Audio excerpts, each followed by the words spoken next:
Parikshit is the scion of the Kuru clan, the only son and inheritor of the Pandavas. He is the son of Abhimanyu and the grandson of Arjuna, who is one of the five Pandava brothers. Now, when Arjuna, the grandfather of Parikshit, wanted to build his own city, he burned down a forest named Kandavaprastha to clear the land required. Later, this city was named as Indraprastha. In this forest fire, many animals died. Many became homeless and many became widows. Many became orphans.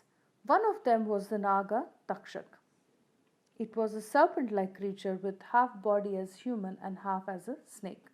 He swore to kill Arjuna or any one of his descendants as a revenge. One day Parikshit went on a hunt, as usual, as it was his usual pastime. After some time he felt thirsty and tired and went to a nearby ashram to quench his thirst. He saw a sage meditating under a great banyan tree. He waited for a long time, but the sage did not respond.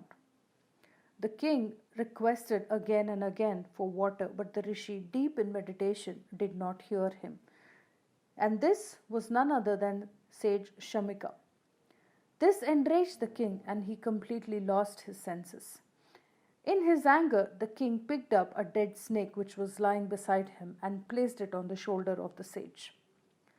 The rishi's son Shringi came to know about this incident and angrily cursed the king. He cursed that on the seventh day the king would die of a snake bite. When Shamika Rishi came to know about the curse, he chastised his son.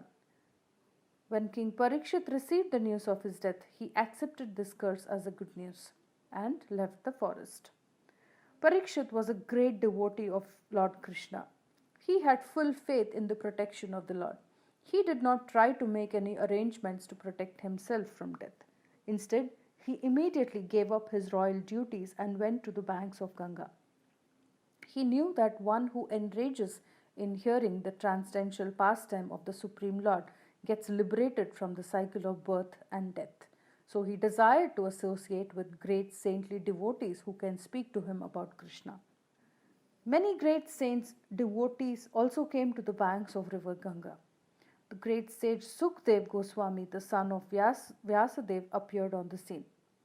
Parikshit accepted him as a spiritual master and requested him to narrate the transcendental glorious pastime of Krishna. Being very pleased by the submissive and devotional attitude of the king, Sukdev Goswami then narrated the nectarine pastimes of Lord and his various expansions, unknowing that the king would die very soon. After hearing the Katha for 7 days and nights without sleeping, eating, or drinking, Parikshit fixed his mind on the Lord and meditated on him. The snake bird Takshaka bit the king. The body of the king immediately burst into flames and burned to ashes due to the fire of the snake bird's poison. The transcendental glories of the Supreme Lord Krishna, personality of the Godhead, had helped Parikshit to face a death which was less painful than he expected. We all know that we all can have a perfect life by regularly hearing and reading about the beautiful and transcendental stories of Lord Krishna and his different avatars, and this can somehow make us be more eligible towards attaining moksha according to the great scriptures. Also, any action in our life is not a direct one, it's indirect. It is clearly a consequence of our past deeds. The ups and downs that we are going through in our life is therefore because of our own deeds. Thus, it is us who decide what our next life will be like, whether we'll become kings or slaves, animals or even stone. Whether we'll go to heaven or hell is also based on our action. Here, the incident and the death of King Parikshit is related to the deeds of his grandfather Arjuna. This is the law of dharma. Every action and deed has an equally opposite reaction. If we do wrong deeds, then we'll face its consequence either in this life or in our next life, or our descendants must suffer.